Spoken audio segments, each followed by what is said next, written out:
Hey everybody, welcome to the channel. So we've got a small job today with the John Deere 35G, and it's a job for our friends Rex and Becky who live down the road from us, and they've got a horse farm. And honestly, their horses are pets to them. And so one of their older horses passed away, and it's a pretty big loss for them, but they needed some help burying the horse. So we're gonna go down there and see if we can't help them out. All right, so we've got a full tank of gas to check the oil and everything, and we're ready to go. I did just grease this machine.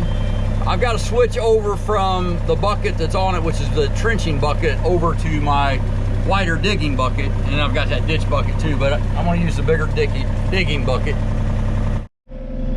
So while I change this bucket out from the ditching bucket over to the bigger digging bucket, you know, we're kind of right in the middle of Amish country over here. And there are a lot of working horses and working animals on farms, but that's not what these are. These were pets, and they were beloved family members, basically. So as I'm filming, as I try to film, if it ends up that it's, you know, too much of an emotional deal for Becky or Rex, I won't end up filming it.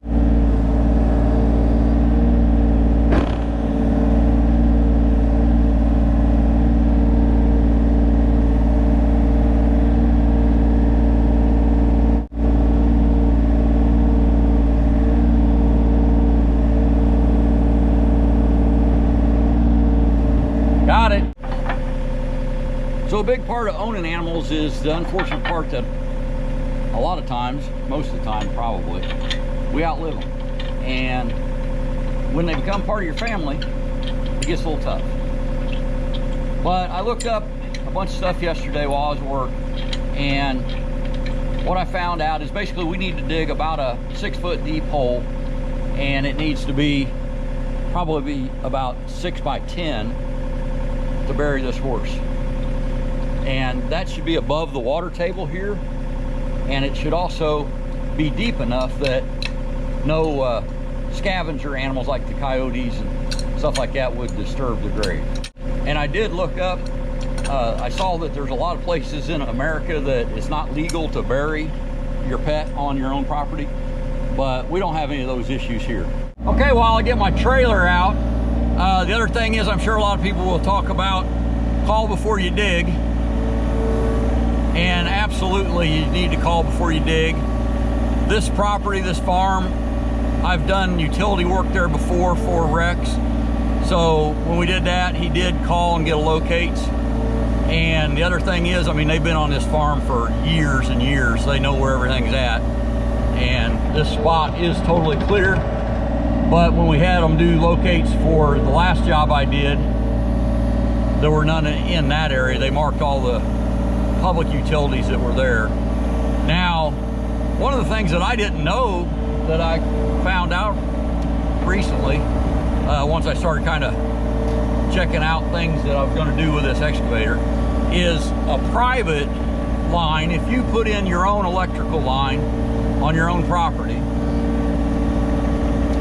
the call before you dig people, they won't know where that's at. Same with like a plumbing line or anything else. Those, they'll only be able to locate lines that are public utilities. So like the line between the road and, if you, like in our case, we've got a transformer, they can mark all of that. So I've got a couple other buried lines. My well line, for example, they have no idea where that's at. So just because you do the 1-800-DIG, or, you know, the call before you dig people, or whatever your number is called, doesn't necessarily mean that there's not a utility. It just means that there's not like a fiber optic line or a gas line or something like that that's going to get you in legal trouble to get fixed. So definitely call before you dig. On this horse burial, we did not call because we've done it before. This is why I'm building a building. I've got way too much stuff sitting outside, and it absolutely drives me nuts to have good equipment sitting outside in the rain. But we've got our building pad done, and we're just waiting for our contractors come put in our building, which is just an equipment shed, but it'll be a home for all this stuff.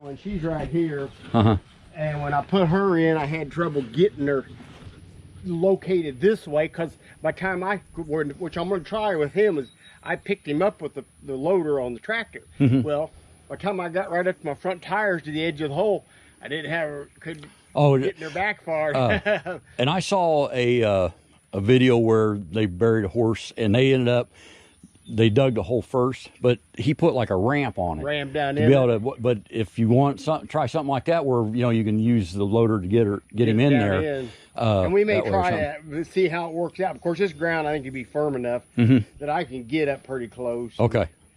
Yeah, yeah, I get the hole first though, and then we'll like I said, decide on what you want to do with things. Yeah, if you just dig, like say, your outside tooth on each line that way, yeah, like you say, dig straight back and then straight back. That way you keep a good, pretty square hole. Yep. That's what I'll definitely try to do.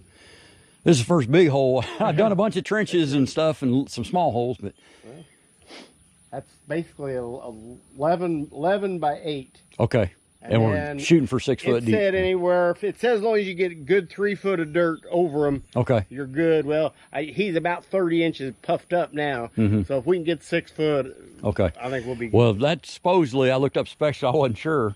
And remember, we were talking about tail swing. It does say it has like I think a 2 foot tail swing or something, but it's supposed to be able to dig 10 foot down, which again, I've never dug that deep, but we can get 6 foot, I'm sure. Oh, yeah. Okay. Well, yeah, because you can be sitting right up over the hole as you go. So, okay. All right, I'll start digging. Anything beats a shovel. Oh, yeah.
But I'm not sure where we ended up, but I think it's a little bigger than we originally planned, but it's plenty deep, I believe. So I'd rather have it bigger than too small. Oh, yeah.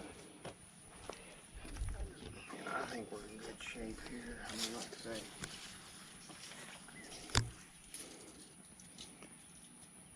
Oh, yeah, because you're right at 6 foot. 6 foot, okay. Yeah, I started watching that when you pointed out that cable bracket thing or bracket. Yeah, I just kind of kept an eye on that. Yeah, when you was a 6 foot or just right at a little over it, that's where that thing was right at the ground level. Okay, that's good to know. That's how whenever I'd haven't done that much excavating, digging like that with a backhoe. When I would, I'd find me a point. That's where I'd go to that dig each time. and then I knew I was close. All right, well, let me get my gloves and tractor. All right, well, we've got our hole dug and got quite a bit of dirt. Luckily with the skid steer, he was moving the spoil pile away each time, so I didn't have to do a lot of tracking or move my spoil pile myself. And I'm gonna stay away from this edge, but we got a little bit of an undercut there, but we've got the bottom pretty dang uniform and square, and the main thing is we've got enough area, deep enough. So we're 6 foot deep, and I think we're gonna be fine. I appreciate you watching. I'm not gonna film this part. Like I said, this is their pet, a loved family pet. And like I said, I just appreciate being able to help them.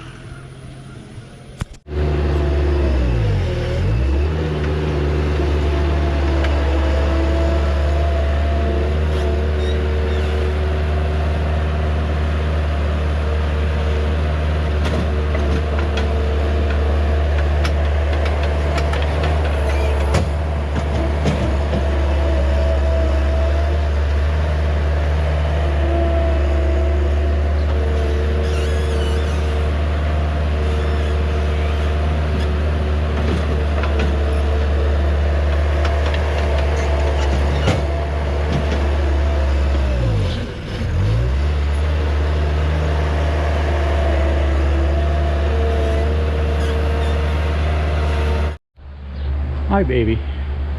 How are you doing, huh? You missing your brother? Yeah, I bet. Well, we got him buried. You're a good girl.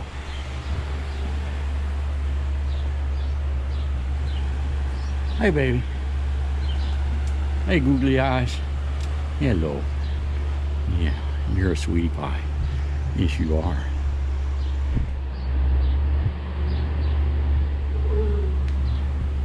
You're pretty. So here's Mac. Hey, baby. And Mac inherited Joe's stall, but she got seniority. You're a pretty baby. Well, howdy. How are you? Yeah, you're a good baby. Are you missing Joe? Yeah. We got him taken care of. Yeah, we got him taken care of. Yeah, you're a good baby. And here's the new baby. Hello, sweetie. I've never petted her, so I'm not sure how friendly she is. And I'm not a horse person. But Rex and Becky definitely are.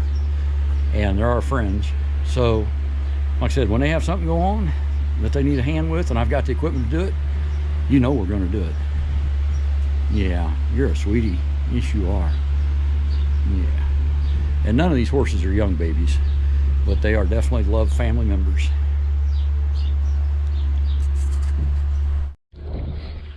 All right, well, we're going to load up and head out of here. But hope you liked the video. If you did, give us a thumbs up. We definitely appreciate it, and it definitely helps the channel. And we invite you to subscribe and see more. I hope we showed that respectfully. And like I said, I'm going to make sure that in editing, nothing, we don't show anything of Joe's body. But, it's part of homestead life. And these are not working animals. They're basically pets. And they're definitely members of the family. So have a great day and be safe.